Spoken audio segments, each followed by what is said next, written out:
Welcome to another episode of A Breath of Fresh Jacob, where I noticed that today's topic comes from Ben, and I don't know how to feel about that. All right, let's have a look and see what we've got. Today's question comes from Ben Chan and asks, oh, yes! Finally! Someone asks the right question! Who is your favorite James Bond? All right, strap in, people. We're going to be here a while. All right. For those of you that want a quick answer, too bad. You're going to have to listen to me talk for a long time. We're going to start with the first Bond, which was Sean Connery. So Sean Connery's a classic Bond, right? Like, he was the one that kind of defined what Bond should be. And while a lot of people, especially older generations, really, really look up to his movies and consider them the best, I don't think that they are. I know, boo, fake fan, boo. I know, trust me. But like, here's the thing about Sean Connery's Bond. He's very gruff, he's very simple, right? Very low tech. That's important. We're gonna come back to that. The thing about Sean Connery's movies that misses the mark for me a little bit is, again, that low tech thing, but there wasn't really any gadgets. The very first Bond movie, Dr. No, which came out in 1962, I'm a nerd, I'm sorry. There was no gadgets. The first real gadget came in the second movie, From Russia with Love, where Q, which stands for Quartermaster, presented Bond with some gadgets. It was an attaché case that had like a folded knife in it and some money for some reason. That was kind of weird, and like a talcum bomb in it, and it was a whole thing. Okay, it was cool. It was really cool. I always wanted one. Anyway, we'll come back to that. We probably won't come back to that. Here's the thing about Sean Connery's Bond, okay? They didn't age well. They came out in the 60s, and the 60s were a very different time from now. There's a lot of, yikes things in those movies. Watch them, you'll see what I mean. The movies are still good. Writing was good, the acting was good, because Sean Connery is a phenomenal actor. Well, was.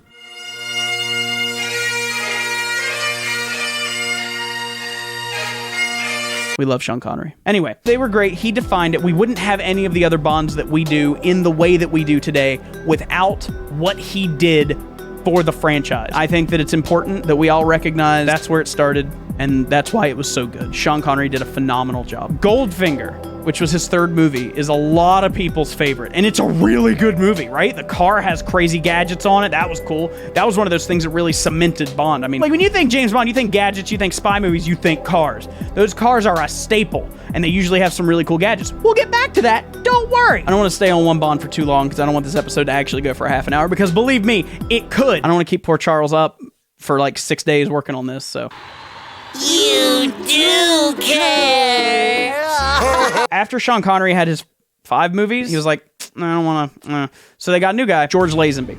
So George Lazenby had one movie, and that was it. And that was On Her Majesty's Secret Service. Now, here's the interesting thing about George Lazenby. One of the biggest issues with George Lazenby as Bond is that he wasn't Sean Connery. And everybody compared him to Sean Connery. And you can't do that. You can't compare someone to Sean Connery. That's not fair. That's like you go to Japan and you get the best sushi that's ever existed on the planet. And you're like, I can't believe Kroger sushi can't compare with this. That's just not a fair comparison. Lazenby did an okay job. I wouldn't say that it was a great job, and it wasn't a very great movie, but it was okay for what it was. Tell you what, though, we got some really good music from On Her Majesty's Secret Service, including We Have All the Time in the World from Louis Armstrong, which is an amazing song. You should go listen to it.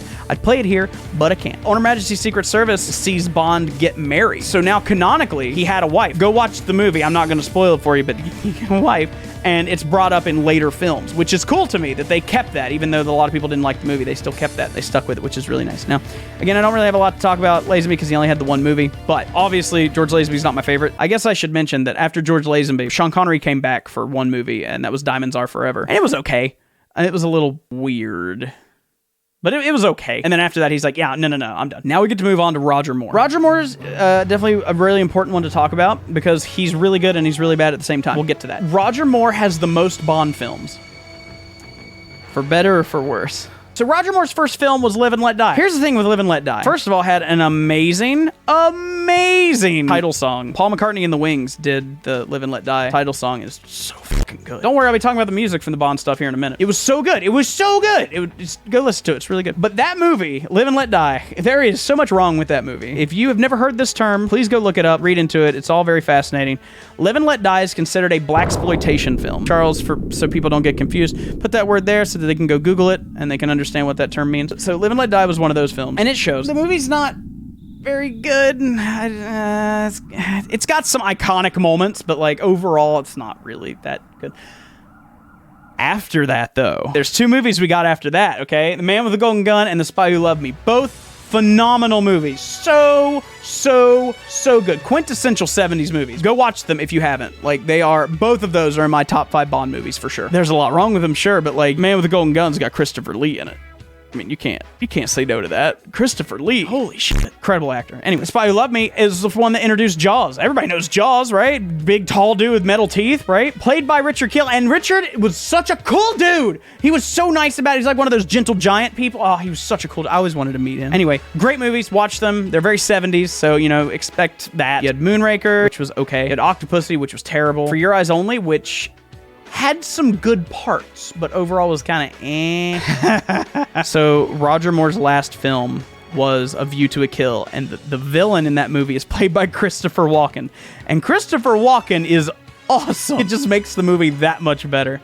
But again, it's kind of whatever. What I'm trying to get to here is that while it had the gadgets, higher tech stuff, and had some interesting things going on in Roger Moore films, and Roger Moore himself did a great job playing Bond, the movies themselves were very campy. I feel like they lost a little something from the Sean Connery era. Like there was a shift in soul, if you will. They're not bad movies. They're not as good, right? It's almost like the quality was lower so that they could pump out more of them, even though they didn't really come out any faster. It's just, I don't know. There was a whole thing there. I don't really know what happened. I don't really care, because guess what? Roger Moore isn't my favorite either. So let's move on to the next Bond. The next Bond is not my favorite, but is one of my favorites. Timothy Dalton. Timothy Dalton does not get enough credit. He only had 2 films, which was License to Kill and The Living Daylights, and they are both really good films. In fact, while my introduction to James Bond as a concept came from GoldenEye 64, which, big fucking surprise, right? The Living Daylights was the first film that I ever saw. And so it's really important to me. Both of those movies are really good for 2 very different reasons. The thing about Timothy Dalton is a lot of people didn't like him as Bond, and here's why. And it honestly kind of pisses me off a little bit. The reason they didn't like him was because he was too serious. Here's the thing about that. He was a very serious Bond. He was a lot less campy, a lot less funny, a lot less humorous. He had his moments, don't get me wrong, but on the whole, he was a lot more serious. The movies felt more high stakes and less goofy. Now, when I say goofy for the older movies, I mean in a good way, but like Dalton's were a lot more serious, a lot more aggressive too. But again, both of his movies are really good. Again, The Living Daylights was the first Bond film I ever watched, so I love it. I think the soundtrack for it's really, really good. They had the Pretenders do a part of it. It was really good. Anyway, whole thing. Also, Aha.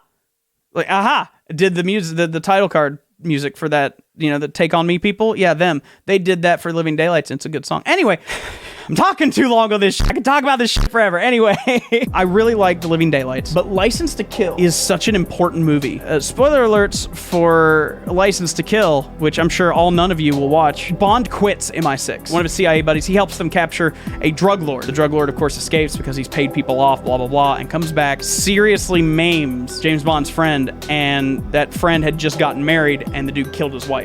Very dark movie. James Bond wants to go after the dude, and M is like, no, you can't do that. No, we're not sanctioning that. And Bond's like, fuck you, I quit. I'm gonna do it myself. And he does. And the movie, ironically enough, it's about friendships. You know, Q comes to help him, even though Q's not supposed to. They're friends, right? It's a revenge movie. James Bond wants revenge, but he has to do it unofficially because, you know, they can't do that. In my opinion, that revenge humanizes Bond in a way we hadn't really seen. And that's why I think License to Kill is such a good movie. It's gritty, it's dark, and it has that revenge plot to it. And it's really good. You should watch it. It's really good. So moving on to Pierce Brosnan. Pierce Brosnan was the Bond that we all got to play as in GoldenEye, because GoldenEye was a movie.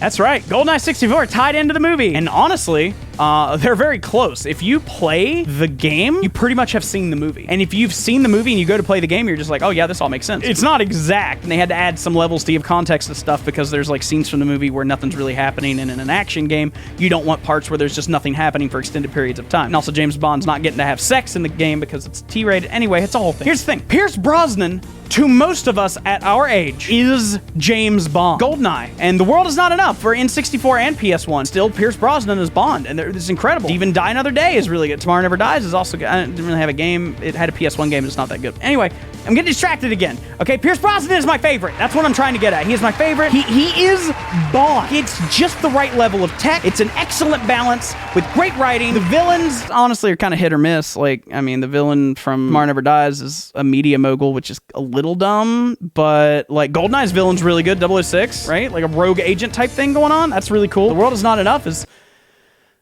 fine. I really like the actor that plays the villain in The World Is Not Enough. Robert Carlyle. Yep. He does a great job. Most people know him as playing Rumpelstiltskin in that Once Upon a Time series on whatever company it was. Anyway, really good. And then Die Another Day has a dude that's North Korean, but he had plastic surgery. It's a weird fucking movie, trust me. You should watch it, it's still good. But here's the thing. Let me tell you something that Pierce Brosnan's movies have that I adore, and that's Robbie Coltrane. Robbie Coltrane is an actor that played Valentin Dmitrievich Zukotsky. Yeah, I butchered the shit out of that, I'm sure. He kind of acts as a friend to James Bond in both GoldenEye and The World Is Not Enough, which is really cool to see that. And he is one of my favorite characters. Robbie Coltrane also plays Hagrid in the Harry Potter movies, which is what most people know him for. That character that he plays in the Bond movies, I love it. And he's just a great actor, just great dude. I love it. To me, that really helps those movies move up in my mind, which is yet another reason that the Brosnan movies are my favorites. But yeah, Brosnan's my favorite for some pretty obvious reasons, so now we get to move on to Daniel Craig. Daniel Craig's a good actor, and he did a good job as Bond. Some of the writers, however, butchered the shit out of some stuff. Now, Casino Royale is a phenomenal movie, front to back.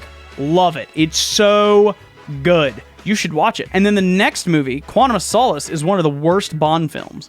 Skyfall is really good. Spectre is No Time to Die, pretty good. I'm not going to go into details since that one's still kind of fresh. I don't want to spoil anything because you should totally watch it. It's really good. Daniel Craig's movies they're either really good or really bad, but they had a good balance, right? And Daniel Craig did a good job. They're very heavy on the action. You know what I mean? The only thing is that the tech in the Craig movies are a little much. The tech in the Brosnan movies is at least believable, right? A watch with a laser. We have lasers that can cut. It's not completely unrealistic that you could fit it into a watch. It probably wouldn't last very long. You might get 3 seconds before the battery burns out, but still, this probably can't happen, but it could. But the tech they put in the Craig films is too high.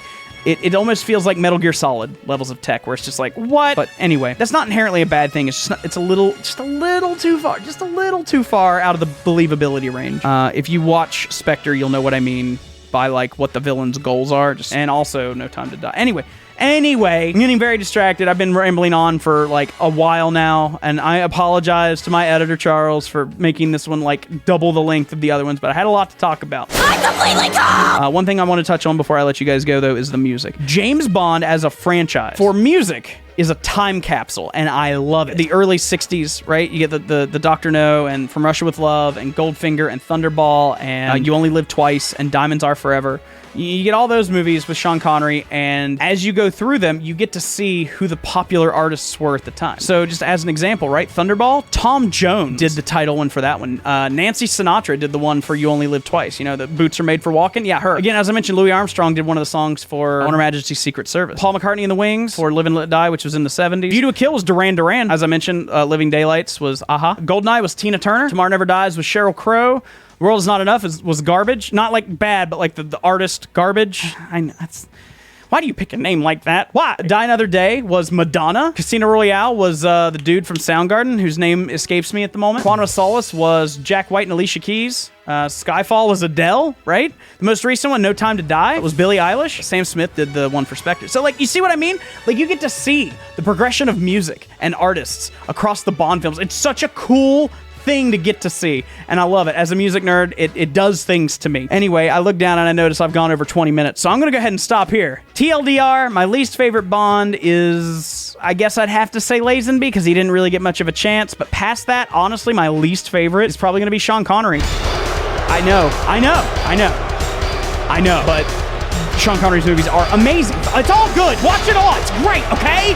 And my favorite's Pierce Brosnan. Okay, I'm gonna go before Charles kills me for making this video so long, all right? You guys have a great rest of your whatever. Share this with your Bond friends. All right, okay, bye!